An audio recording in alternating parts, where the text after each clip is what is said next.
ఇవాళ మనం chicken curry చేసుకుందాం. చికెన్ కర్రీ కావాల్సినవి బోన్లెస్ చికెను, మసాలా కొబ్బరి, అల్లం, చిన్నులపాయ, ఉల్లిపాయ పేస్ట్, ధనియాల పొడి, జీడిపప్పు, గసగసాలు ఒక అరగంట సేపు నానబెట్టుకోవాలి. నానబెట్టుకొని పేస్ట్ చేసుకోవాలి. టమాటా పేస్ట్, పచ్చిమిరకాయలు, కొత్తిమీర, ఉప్పు, కారం, పసుపు సరిపడినంత, కారం 2 స్పూన్లు, పసుపు, ఉప్పు కారం బాగా ముక్కలకు పట్టించుకొని ఒక అరగంట సేపు పక్కన పెట్టుకోవాలి. స్టవ్ మీద కళాయి పెట్టుకొని 4 స్పూన్ల ఆయిల్, చెక్క, లవంగాలు, కరివేపాకు, పచ్చిమిరకాయలు, ఉల్లిపాయ పేస్ట్ బాగా కలుపుకోవాలి. ఉల్లిపాయ పేస్ట్ పచ్చివాసన పోయిన తర్వాత టమాటా పేస్ట్ వేసుకోవాలి. వేసుకొని బాగా కలుపుకోవాలి. పసుపు కొద్దిగా, టమాటా పేస్ట్ పచ్చివాసన పోయిన తర్వాత మసాలా పేస్ట్ వేసుకోవాలి. వేసుకొని బాగా కలపాలి. మూత పెట్టుకొని ఆయిల్ పైకి తేలేదాకా ఉడికించుకోవాలి. మ్యారినేట్ చేసుకున్న చికెన్ వేసుకోవాలి.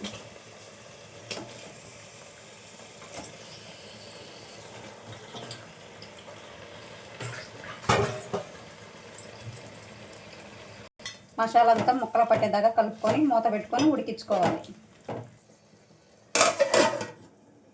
బిర్యానీ చేసుకుందాం. బిర్యానీలోకి కావాల్సినవి టమాటా, క్యారెట్, ఉల్లిపాయ, పచ్చిమిరకాయలు, కొత్తిమీర, పుదీనా, పెరుగు, బిర్యానీ మసాలా, అల్లం, చిన్నులపాయ, కొబ్బరి పేస్టు, జీడిపప్పు, ధనియాల పొడి, నెయ్యి.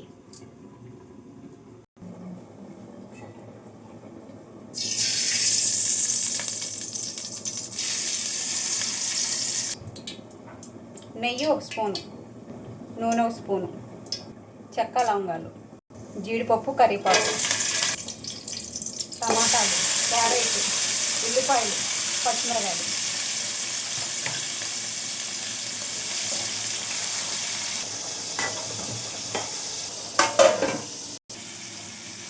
టమాటాలు, ఉల్లిపాయలు మగ్గాక మసాలా వేసుకోవాలి.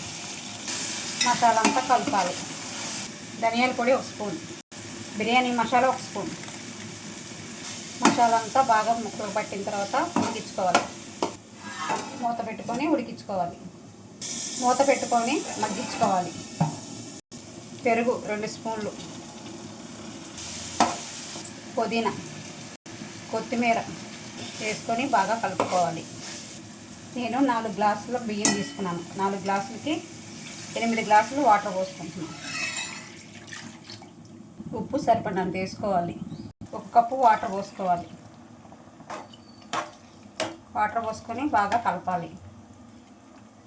ధనియాల పొడి 1 స్పూను, చివరిగా కొత్తిమీర.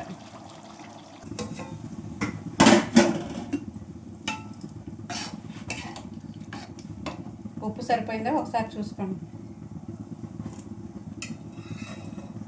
నాకు కొంచెం ఉప్పు తక్కువగా ఉంది, నేను కొంచెం వేసుకున్నాను. తెరులుతున్న బియ్యం వేసుకోవాలి.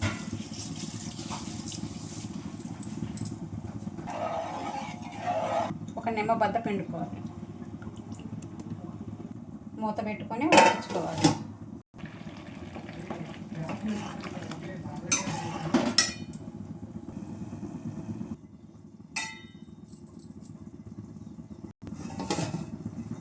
పెరుగు చట్నీ చేసుకున్నాం. పెరుగు చట్నీ 1 కప్పు తీసుకున్నాను. పెరుగు, క్యారెట్, దానిమ్మ గింజలు, ఉల్లిపాయలు, కొత్తిమీర, సాల్ట్ సరిపడినంత.